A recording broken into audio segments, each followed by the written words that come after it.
Thank you to Century 3 Kia in Pittsburgh for letting us use the car for the day. We're sitting here in the driver and passenger cabin of the Kia EV9, and it's spacious and expansive. You know, before we go too much into the feel of the car, let's look at this big screen in the front. It's really long. I believe it's Kia's longest screen ever. And, you know, whenever I sit in these electric vehicles, I like to look at, you know, the electric vehicle battery portion of the screen.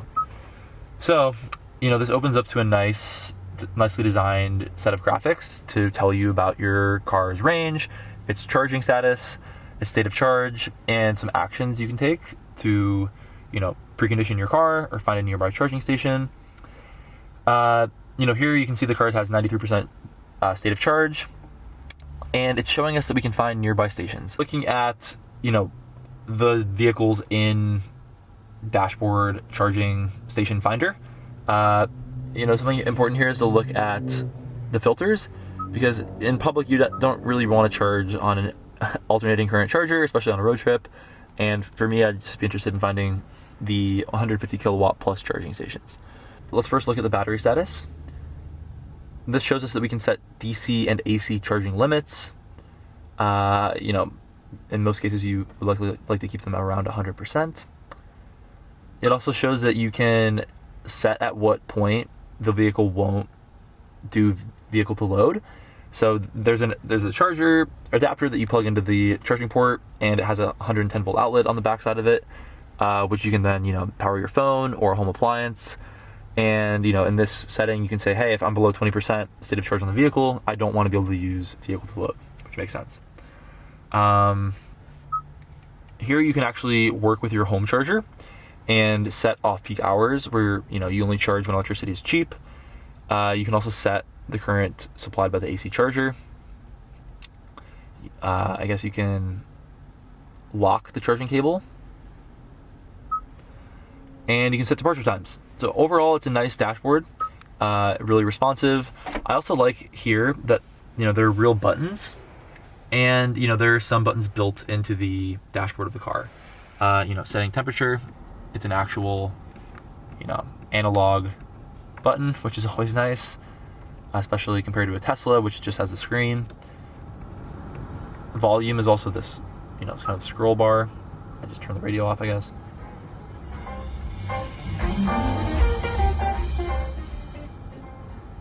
It's nice to play with. To turn the car on and off, it's actually this button down here, the EV button. Off, foot on the brake, on.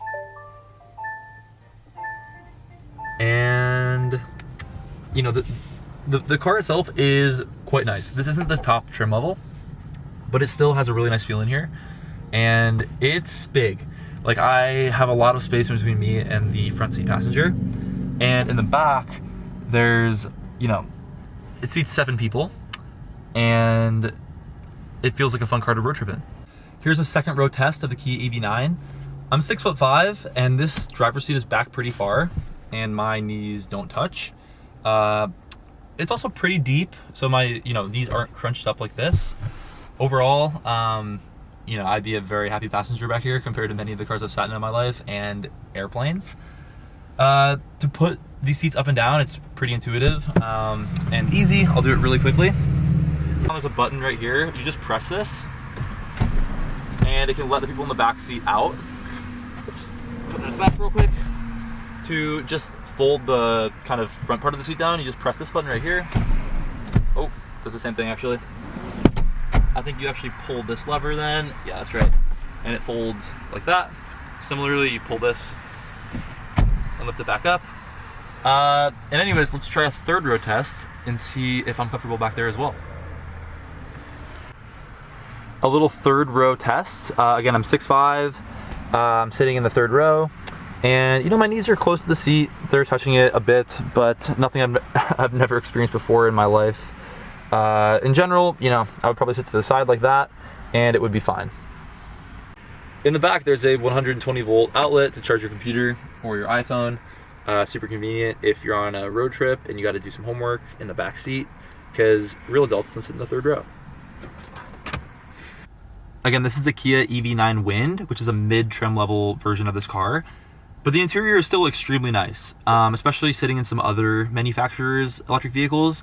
I won't name any names, but the EV9 feels luxurious. These seats are very comfortable. They have an awesome headrest right here, which would make driving on road trips quite easy. There's a really big mirror here.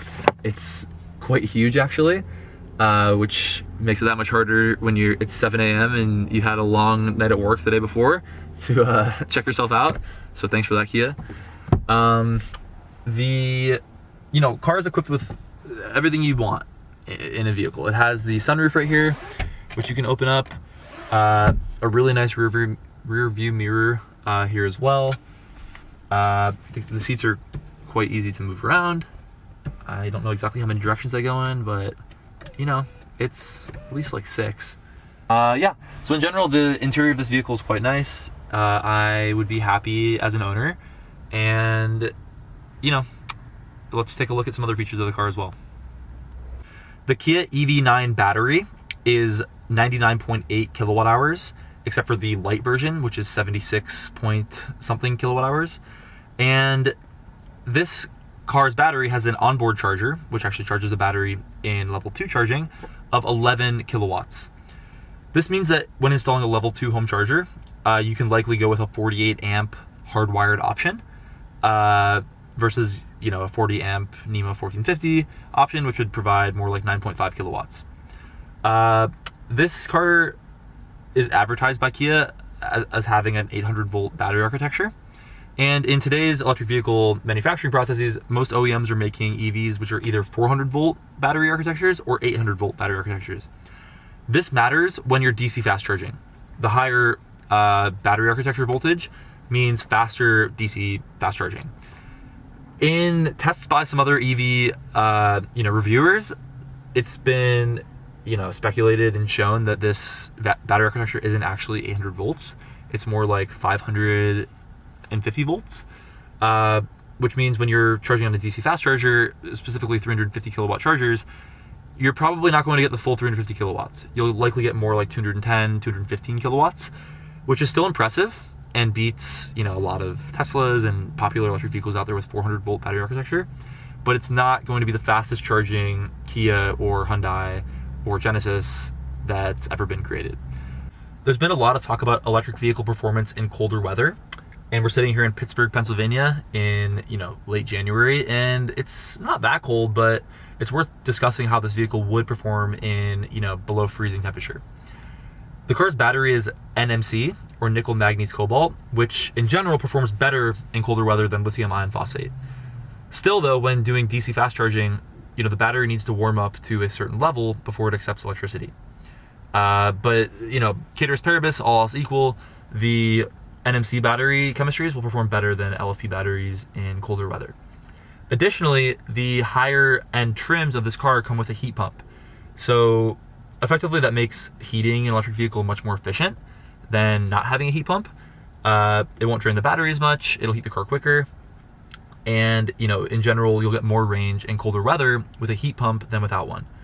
Additionally, this car comes in all-wheel drive, which is great for snowy weather, and it's heavier than comparable gas-powered cars because of the heavy battery, and the weight distribution is generally spread out between the entire skateboard floor of the car. So in general, this car should perform relatively well in cold weather, and we'll have to do some real-world range and charging tests to see, and we'll have to watch some other electric vehicle reviewers out there to see how they're doing it as well. But yeah, in general, if you're charging this on a DC fast charger and it's not pulling as many kilowatts as you expect, let it warm up and be patient. The Kia EV9 is an impressive electric car. It's a 3-row SUV made by Kia with really nice specifications for its price. People looking at this car are likely going to be comparing it between a Rivian R1S, a Tesla Model X, possibly a Mercedes EQB, BMW iX, and some other of these larger SUVs that are coming out by these OEMs. And I think the EV9 is a really competitive car on many different levels. There are 5 trim levels of the EV9: the light, the light long range, the wind, which is this version, the land, and the GT line. When you unlock the car, the door handles pop out and the side mirrors shift out as well. Let's take a look at the front real quick, which is popped by 2 presses of this button in here.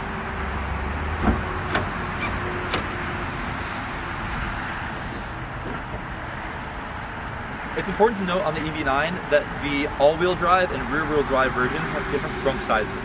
This is the all-wheel drive version, and the trunk is pretty small. The rear-wheel drive trunk is about twice as big, but this is, about average in the electric vehicle space right now. It's enough to fit a couple groceries in, a backpack, maybe a level 1 portable charger, and be on your way. The wheels of the EV9 are awesome. They have these really kind of techy, futuristic wheel covers. The charging port back here is located on the back right of the car. This is the J1772 level 2 charger and CCS1 DC fast charger. And it's important to note that Kia has released guidance that in Q4 of 2024, all of their electric vehicles will be built with the NACS chargers, or the Tesla chargers.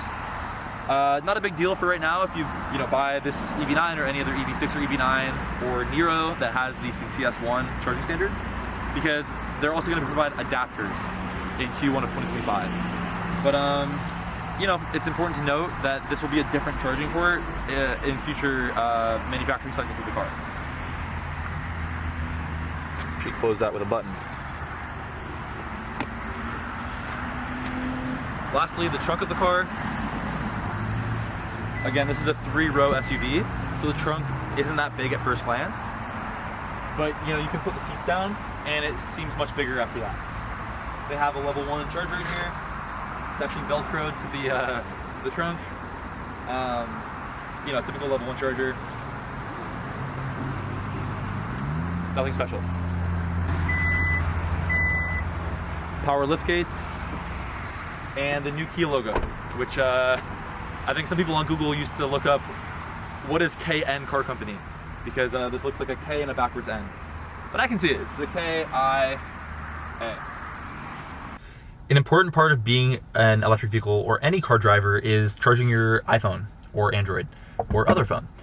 The EV9 has a ton of USB-C charging ports throughout the vehicle. There's multiple up here. I believe each row, the second and third row, has 2 of these USB-C charging ports as well. Speaking of plugs, a quick Lectrium plug. Make sure to like and subscribe Lectrium to get more electric vehicle content on the car reviewing side of things and first looks, and also home and public charging reviews. Also, thank you to Century 3 Kia for letting us take a look at their EV9 here in Pittsburgh, Pennsylvania. And check us out on Instagram, Twitter, X, LinkedIn, wherever you consume your media, we are likely on there. Again, this is Peter from Lectrium, and this is the EV9. Check it out.